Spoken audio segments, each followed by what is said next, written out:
It's a very appropriate soundtrack to what we're doing. Hello, I'm Emmy. And I'm Bedendadan Cucumber Salad. We really need to get to see to that. I'm actually James. And welcome back to the Bestiary Monster Manual A through Z. And James, who are we talking about today? One half of the great schism within the Gith race. It's the Githyanki. Yes. And before we go too much further, as we did with the Gith proper episode, we're going to throw up Content warning. So the Githyanki have a deeply unpleasant society. They are just real nasty people. And so before we go too much further, of course, we want you to make sure that you are staying safe, sane, and healthy. It is of the primary importance. You could absolutely go in and divorce some of this nastiness from them if you wanted to use the Githyanki in a campaign without dealing with some of this drama. We are going to go into some details about what is in the book. So we're going to be talking a little bit about slavery. We are going to be talking about childhood trauma and general violence and war. Take care of yourself. Stay well. Do what you need to do from this point on. On that note, yeah, they're a lot, and they're just pretty miserable. They are, from the moment that they come into existence, from the moment they're hatched. Oh, we forgot to mention this in the last episode. Little Gith detail. hatch. Yeah, they lay eggs. They lay eggs, which is a whole thing. They lay eggs.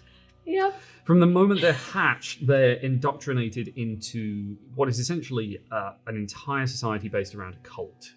Worship to the Githyanki, the godlike figure of the Lich Queen, Vlakith. She's a lot as well. Vlakith was the lieutenant of Gith, the original commander of all the Gith, and she maintains a cult in her stead.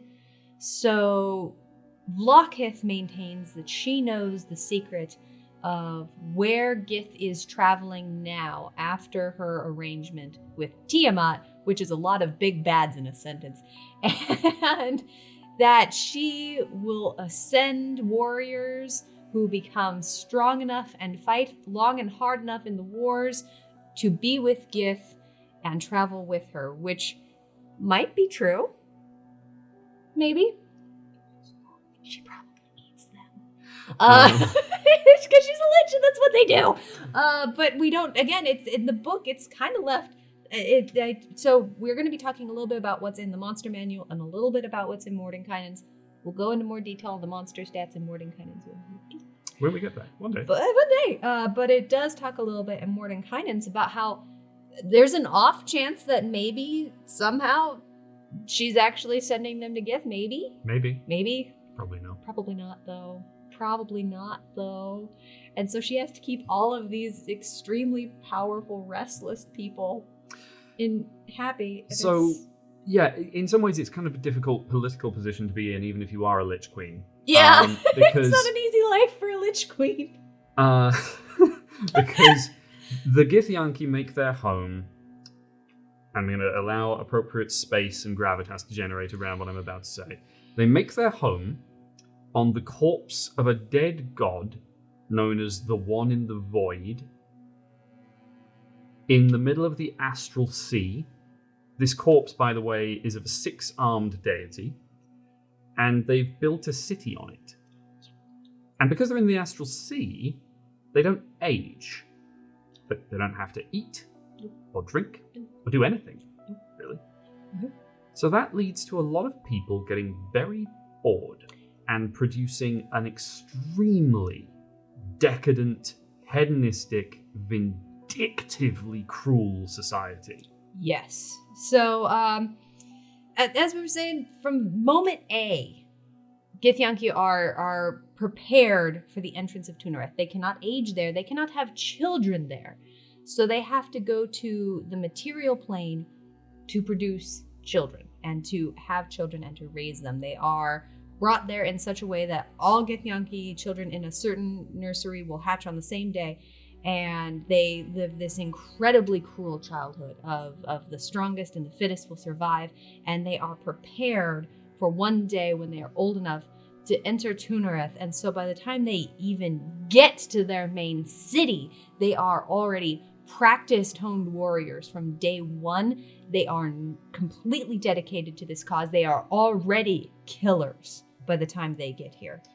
And in these groups known as creches, because as I say, they hatch from eggs, they, from the very beginning, there is that attitude of the strong survive and the weak fail. And if you don't make it, you were weak and you deserved it.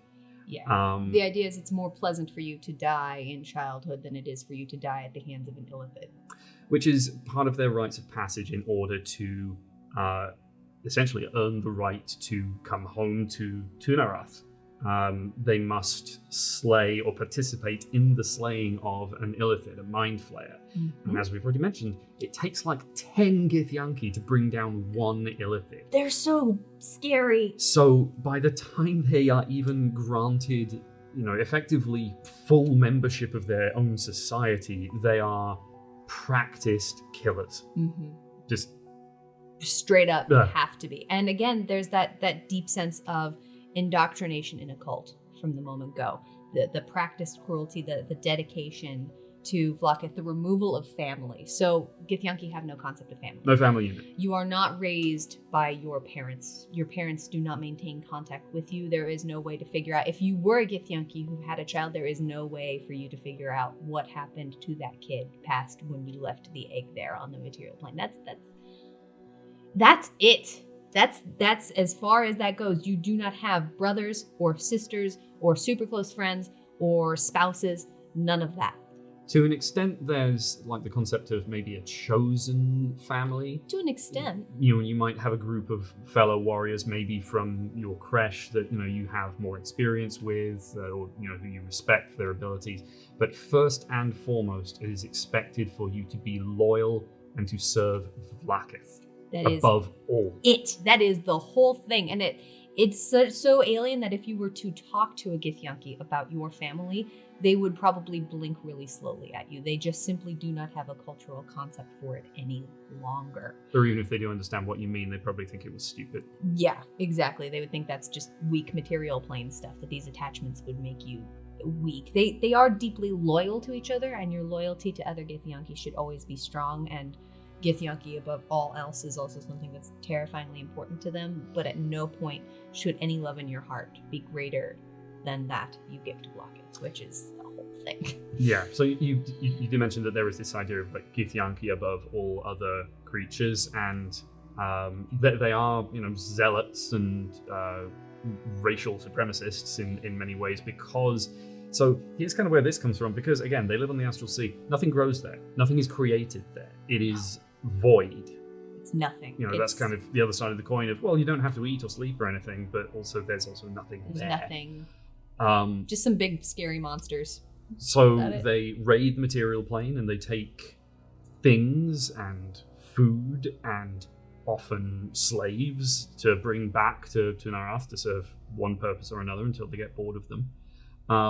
But they do essentially view all non-Gith as little more than cattle.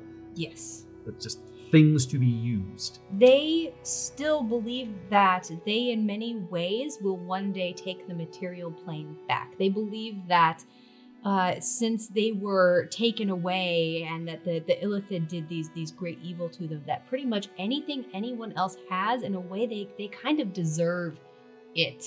Which is, again, it's a Vlaakith concept is where this realistically comes from. But that one day they will retake the material plane as is their right, as the people who helped the illithid do that in the first place, that they are owed parts of it.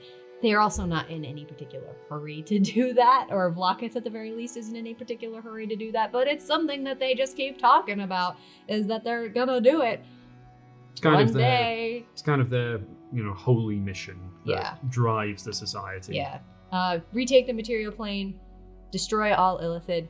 Side note, also destroy all Githzerai. And that's kind of their at least the shtick they are told is important. But once again, they don't seem to be in any huge hurry, mostly because Vlaakith definitely has figured out that would be tremendously bad. She does not have the people to do that. I think there's, in Tunareth, it says that there's probably a few 100,000. That's not enough. No. It's not enough. And again, they're not exactly like having kids super fast or their population's not growing ridiculously quickly. In many ways, I guess you could argue that it's definitely a very animated and aggressive society, but in some ways also quite stagnant. In many, many ways, because they're not developing any hugely new technologies. Most of the technology they use is based off of what they stole from the Illithid. They're very learned people. Mm-hmm. They have several great libraries in Tunareth and great places of learning. They interact with a lot of arcane knowledge, and people from the material plane, which we'll also talk about here in a second. I mean, that's the secret to finally get to that biography you've been meaning to read. Just hop over to the astral plane. They probably have a copy. And so they're very learned people, and they like to take they'll take whole buildings. Mm-hmm. They will just take a whole building with them. So there's a lot of things there, but inevitably they get bored with it and will usually break it or destroy it eventually because they're done with it. And then it's time for another raid. Yeah, and then we're bored again, and they do talk about this in the books, is that Vlaakith has to balance the fact that she's a terrifyingly powerful creature. But at some point, if every Githyanki in Tunareth turned around and wanted to kill her, they most certainly could. So she has to balance this balance between war and raid and home, and it's kind of a mess. Yeah. So look at the art and consider the image of these people. You can see the idea where they were probably taken as some other form of humanoid and twisted into this form. You have the mottled yellowish skin and a stance that definitely is evocative of a proud and powerful warrior people. This is definitely a person who is very practiced. This is an efficient warrior, somebody who is deeply, deeply, deeply, deeply trained. And everything about them, and once again, very well represented here in the art, everything about them is just ever so slightly off. They're a little bit too tall. Their legs, their hands, their arms a little bit too long. They're narrower. The face, again, human in many ways, but very distinctly off. The nose kind of, not sunken exactly, but almost serpent-like. Yeah, almost reptilian. And the ears, again, reminiscent of things you see on the material plane, and you could see where they came from there. Maybe they are even related or created from creatures who were there or are there now, but now are completely and totally different. This kind of half-plate style of armor, very ornate and extravagant, no boots to speak of, just foot wrappings. Everything about this speaks to a warrior who focuses on skill and finesse and probably a very large amount and long time of training rather than just brute force and strength. The Baroqueness, I really think, speaks to, again, that sense of Githyanki just taking stuff they like. They see it, it's pretty, it's interesting to them. And again, they'll just even take stuff because like, oh, shiny, because they don't think particularly hard about things like that. They'll just take it because they like it. And because they feel like they have a right to it. Mm-hmm. And they do make armor to an extent. They are smiths. They do make their own weapons. They do have silver swords, which is, if you're talking about visiting the astral plane, and again, Tunareth is actually quite a big place with a lot of stuff. It's a bit of a hub. Yeah, you could absolutely have reasons in your story to go to Tunareth, and you could, and you might not necessarily even die doing it. There are several ways to get there. You could plane shift, or you could astrally project, which usually protects you from things, but not so much in this case. Not so much in this case, because some higher up Githyanki, and they do have very stratified society. Some higher up Githyanki knights in particular start to carry something called a silver sword. And not only is it a particularly powerful sword, it can cut the thread that tethers you to the material plane and kill you instantly. So if you're actually projecting, obviously it's like your essence is on that plane of existence. Your physical body remains where it is. And yeah, if the two are separated, dead. So it's not easy to necessarily get to them. It is a deeply fortified place, but visiting them is not necessarily out of the context of something you could need to do, and they might not even necessarily kill you for it. They could just want to see what you need. Again, when you're talking about somebody who's deeply, deeply brainwashed with this, you might even end up just kind of talking with them and find out, oh, well, like, this person doesn't seem so bad, and then you remember, right, no, these people are unpleasant. I forgot. I mean, if they don't want you there, they certainly are quite capable of keeping you out. I mean, just the basic Githyanki warrior is a challenge rating 3. Yeah. I think it's a 17 AC. Yeah. 49 hit points. Again, just at a base level, that's most people walking down the street. Yeah. You've got this like psionic capability, so they have a few spells. Nothing terribly offensive, but a lot of very useful kind of battlefield control spells like Misty Step.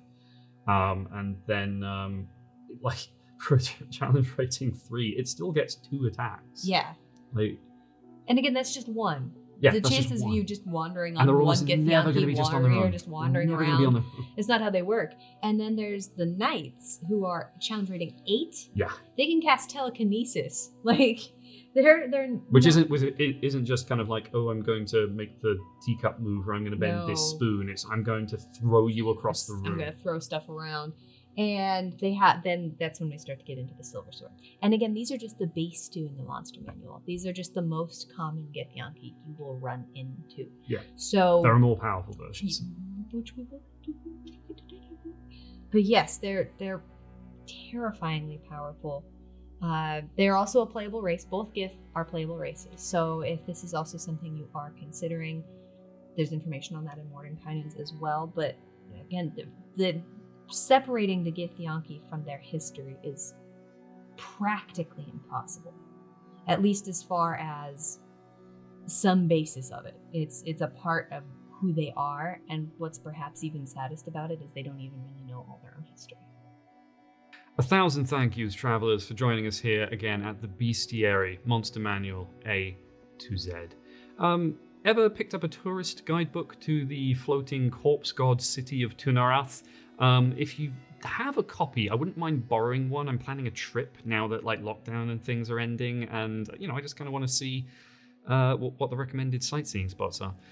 Let me know down in the comments. While you're there, you'll find our social media presences, and you can like and subscribe to the video. We would really appreciate it. You can check out some of the other stuff we've been putting up here, and you can join us next week when we look at the spiritual Githzerai.